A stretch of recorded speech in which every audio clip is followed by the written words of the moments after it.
Hello दोस्तों, welcome to my channel journey to imagination. मैं आज आप लोग के साथ गैंगस्टर लव एंड ऑब्सेशन का पार्ट 10 एक्सप्लेन करने वाली हूँ।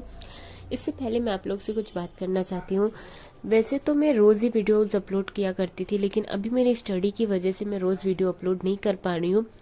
प्लस मेरा बहुत ज़्यादा बुखार एंड कोल्ड हो गया था। कोल्ड अभी भी नहीं कमा है, बट बुखार कम गया है। और कोल्ड का वजह से मेरा आवाज़ भी बहुत वियर्ड साउंड कर रहा होगा। मेरी आवाज़ अच्छी नहीं आ रही, इसलिए आई एम सो सॉरी कि मैं जल्दी से रिकवर नहीं कर पा रही हूँ खुद को। बट मैं पूरा ट्राई करूँगी कि मैं अच्छी हो जाऊँ और पहले जैसी वीडियो अपलोड कर पाऊँ। And I am so sorry, थोड़ा सा एडजस्ट कीजिएगा आप लोग। और अभी हम लोग वीडियो को स्टार्ट करते हैं। जे के लिमिन हो के सन के साथ कभी भी तेई को नहीं मिलाना का सोच ही रहा था, तभी जेके के फोन पे एक कॉल आता है और वो एक अननोन नंबर था। जेके कॉल को पिक करके कहता है तेबू से हो। तभी फोन के दूसरी साइड से अननोन वॉइस आती है, हे जेके। जेके कहता है कौन? ओ जेके, तुम मुझे भूल गए। मैं बोगम, तेई का होने वाला हस्बैंड। माय नेम इज ली बोगम। हम एक ही साथ एक ही कॉलेज में थे और तुम और मैं एक दूसरे के एनिमी हुआ करते थे कॉलेज में। तुम इतनी जल्दी भूल गए मुझे, ओह गॉड। तो जेके कहता है ओ तो तुम हो लिमिन हो अंकल के बेटे। तुम्हारे डैड तो काफी अच्छे हैं, पर तुम ऐसे क्यों हो? तो बोगम कहता है क्या करूं मैं अब ऐसा हूं तो। और अच्छा हुआ ना जेके, अब मेरी शादी तुम्हारे दोस्त के साथ होगी। और तो डैड ने मुझे उसकी तस्वीर दिखाई थी। वैसे वो है तो बहुत खूबसूरत। वो क्या सच में तुम्हारी दोस्त है? मुझे तो नहीं लगता। छोड़ो जो भी हो, मैं कल आ रहा हूँ उससे मिलने के लिए। तुम मुझे उससे मिलाओगे ना जेके? तुम्हारे डैड ने कहा है कि मैं तुम्हारे घर पे रुक सकता हूँ। चलो अब कल सुबह तुमसे मुलाकात होती है। एंड उसके बाद जेके फोन कट कर देता है। अब हम पास में चलते हैं, जिसमें जेके और बोगम की कॉलेज लाइफ के बारे में है। बोगम और जेके एक ही कॉलेज में पढ़ा करते थे। बोगम जो बहुत ज़्यादा इनोसेंट, अच्छा और बहुत ही ज़्यादा इंटेलिजेंट और बहुत गुड बॉय, जेंटलमैन की तरह था। वहीं जेके बहुत ज़्यादा रूड, एरोगेंट और कोल्ड हार्टेड था। उसे बिल्कुल भी किसी से फर्क नहीं पड़ता था। उसे किसी के लिए फीलिंग्स या फर्क नहीं पड़ता था। वो हमेशा लोगों के साथ रूड वे में बात किया करता था। बोगम सबसे बात करता था एंड बहुत ही अच्छे से बात किया करता था, जिस वजह से बोगम को सभी लोग बहुत ज्यादा पसंद करते थे। बोगम जेके को भी अच्छा होने के लिए कहता था, बट जेके कभी भी किसी के लिए अच्छा नहीं होता था। उसी कॉलेज में एक लड़की पढ़ती थी जिसका नाम था आयु। जेके उसे मनी मन बहुत ज्यादा लाइक करता था और उससे अपने लव को कन्फेस भी करना चाहता था। लेकिन आयु ज्यादातर बोगम के साथ रहती थी, बोगम से बातें किया करती थी, उसके साथ घुमा करती थी, जिससे देख जेके को बहुत ज्यादा जेलस फील होता था एंड वो बहुत ज्यादा गुस्सा हो जाता था, क्योंकि जेके बहुत पॉजिटिव नेचर का था। और एक दिन जब जेके आयु को प्रपोज करने के बारे में सोचता है, तभी वो देखता है कि आयु और उसके कुछ फ्रेंड्स कुछ बातें कर रहे होते हैं और वो लोग आयु को बोगम के नाम से टीज कर रहे होते हैं और आयु इसके रोकने की बजाय उस चीज को एंजॉय कर रही होती है, जिसे देख जेके को बहुत ज्यादा बुरा फील होता है। वो वहां से आयु को अपने दिल की बात कहे बगैर ही चला जाता है एंड और भी ज्यादा कूल हार्टेड हो जाता है। ये सब के बारे में जेके सोच ही रहा था और बहुत ज्यादा ड्रिंक कर रहा था। जेके ड्रिंक करते वक्त यही सोच रहा था कि बोगम की वजह से ही उसने अपना पहला क्रश को खोया, जिससे वो बहुत प्यार करता था। अब वो तेई को नहीं खो सकता, क्योंकि तेई से वो बहुत ज्यादा प्यार करता है। एंड फिर वो देखता है कि नेक्स्ट डे मॉर्निंग बोगम आ चुका था और तेई से भी मिल चुका था।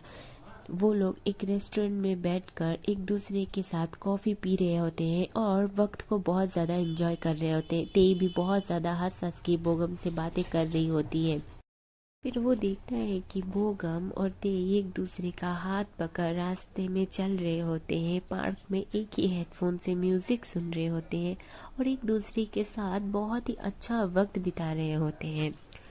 और जेके बस लाचार होकर ये सब देखे जा रहा था। घर घर में भी ते जेके से बिल्कुल भी बात नहीं करती है। वो बस फोन में बोगम के साथ ही बात करते रहती है, जिसे जेके बिल्कुल भी बर्दाश्त नहीं करता है। शाम के टाइम दोनों फैमिली बैठ कर तेई और बोगम की शादी को फिक्स कर रहे होते हैं। जेके कुछ भी नहीं कर पा रहा था, वो बस लाचार होकर ये सब देखे जा रहा था। उससे ये सब बर्दाश्त नहीं हो रहा था और वो भागते हुए अपने कमरे में जाकर डोर को लॉक कर कर बहुत जोर जोर से रोने लगता है और बार बार नहीं नहीं कहने लगता है। वो नहीं नहीं कहते हुए इतना जोर से चीखता है कि वो उठ के बैठ जाता है। फिर उसे रियलाइज होता है कि ये बस एक ड्रीम था, वो अभी बस एक ड्रीम देख रहा था। एंड वो जल्दी से उठ के बैठता है और बहुत ही हैवी ब्रीथ लेते हुए बिस्तर से उठकर विंडो के पास जाता है। एंड वो यही सोच रहा था कि ये बस एक ड्रीम था, ये सच नहीं है, ये ऐसा नहीं हो सकता, तीज सिर्फ मेरी है और मुझसे मुझसे कोई नहीं छीन सकता। फिर वो जल्दी से फ्रेश होने चला जाता है। फ्रेश होकर वो नीचे उतर रहा था, तभी उसकी मम्मी यानी कि जिन देख लेती है और कहती है, बेटा तुम इतनी सुबह सुबह कहाँ जा रहे हो? तो जेके कहता है, मॉम मुझे बहुत इंपॉर्टेंट काम है, मैं वहीं जा रहा हूँ, आप लोग से मैं बाद में बात करूंगा। डैड को कहना कि मुझे इंपॉर्टेंट काम था इसीलिए मैं बाहर हूँ, और बोगम आ जाए तो आप लोग प्लीज उससे बात करके उसे घर पे रखिएगा, मैं आके उससे बात करता हूँ, मेरी इम्पोर्टेंट बहुत काम है। एंड उसके बाद वो चला जाता है। जिन कहती है ब्रेकफास्ट तो करके जाते, एंड तब तक जेके चला गया था। जेके अपनी कार को ड्राइव करते हुए एक ब्यूटीफुल जगह पे आता है जिसे बहुत ही ब्यूटीफुली डेकोरेट किया गया था। जेके अपनी कार से उतरकर एक ओल्ड मैन से बात करता है। वो ओल्ड मैन कहता है, सर आपने जैसे कहा था इस जगह को उस तरह डेकोरेट कर दिया गया है, कर लीजिए, अगर कुछ रह गया हो तो हम उसे अभी ठीक कर देते हैं। जेके कहता है, नहीं उसकी कोई जरूरत नहीं, ये बहुत ही ज्यादा ब्यूटीफुल लग रहा है, ठीक है कुछ प्रिपरेशन हो चुका है ना, किसी भी चीज की कोई भी कमी नहीं होनी चाहिए, मैं करीब 3-4 घंटे के अंदर इस जगह पे पहुंच रहा हूँ। इतना कहते ही जेके उस जगह से निकल जाता है एंड अपने मेंशन के लिए जाता है। जब वो मेंशन में वापस आता है तो देखता है ते पीसफुली सो रही होती है। जेके उसके पास जाकर उसका हाथ पकड़कर उसके हाथ के ऊपर सर रख कर आई एम सॉरी, एंड उसके बाद उसे ब्राइडल स्टाइल में कैरी कर कर उस ब्यूटीफुल प्लेस पे आ जाता है। तेई की जब नींद खुलती है तो वो देखती है कि वो जेके के आर्म्स में है एंड वो बहुत ही ब्यूटीफुल जगह पे है। तो जेके से पूछती है, ये सब क्या है जेके, मैं कहाँ हूँ, तुम मुझे यहाँ पे लेके क्यों आए हो? तो जेके कहता है, तुम्हें बहुत जल्द पता चल जाएगी। एंड फिर वो कुछ गर्ल्स तेई को लेके चेंजिंग रूम में जाती है। चेंजिंग रूम में बहुत सारी वेडिंग गाउन्स रखी हुई थी, तो वो लोग तेई से एक गाउन चुनने के लिए कहते हैं। तेई कहती है, ये सब क्या है, मैं क्यों वेडिंग गाउन पहनूंगी?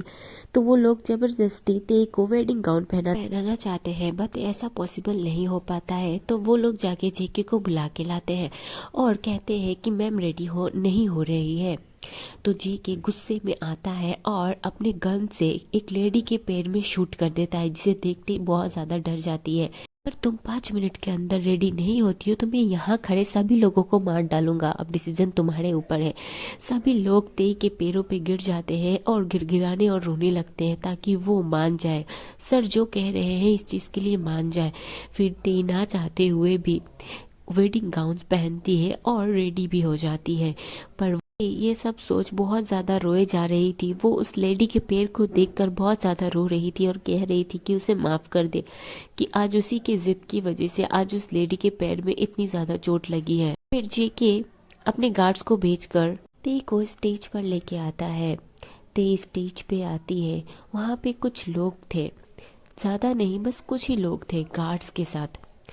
फिर प्रिंस मैरिज रिचुअल को स्टार्ट करते हुए कहता है, मिस किम तेहोंग, क्या आप जॉन जोंगकुक को as a lawfully husband accept करती हैं? अगर कहती हैं तो कहिए यस आई डू। ते कहती है यस आई डू। उसके बाद प्रिंस जेके के लिए सेम चीज पढ़ते हुए कहता है, मिस्टर जॉन जोंगकुक, क्या आप किम तेहोंग को अपनी वाइफ एक्सेप्ट करते हैं? करते हैं तो कहिए यस आई डू।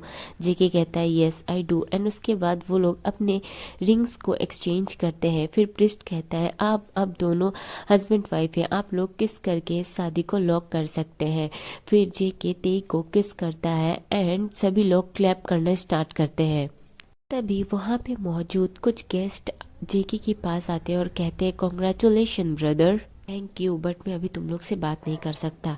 मैं तुम लोगों को एक अच्छी पार्टी दूंगा, बट मुझे पहले अपने मॉम डैड से जाके बात करनी होगी। एंड इतना कहते ही जेके तेई को लेके वहाँ से चला जाता है। And thank you so much for watching this video. आप लोग को वीडियो कैसी लगी आप लोग प्लीज़ कमेंट करके बताना, क्योंकि आप लोग के कमेंट्स मुझे बहुत ज़्यादा पसंद है। आपको पता है ना आप लोग के कमेंट्स रीड करना मुझे कितना पसंद है, तो कमेंट करना मत भूलना। और वीडियो अच्छी लगी तो प्लीज़ मेरे चैनल को सब्सक्राइब कर दो। आप लोग सुनते हो, वीडियो देखते हो, बट आप लोग लाइक और सब्सक्राइब नहीं करते हो, क्यों ऐसा करते हो? आप लोग प्लीज़ लाइक और सब्सक्राइब करना मत भूलना, ठीक है? और हाँ, विंटर सीजन चल रहा है तो आप लोग प्लीज़ अपना ख्याल रखना और take care of yourself. Bye bye, सारंगे।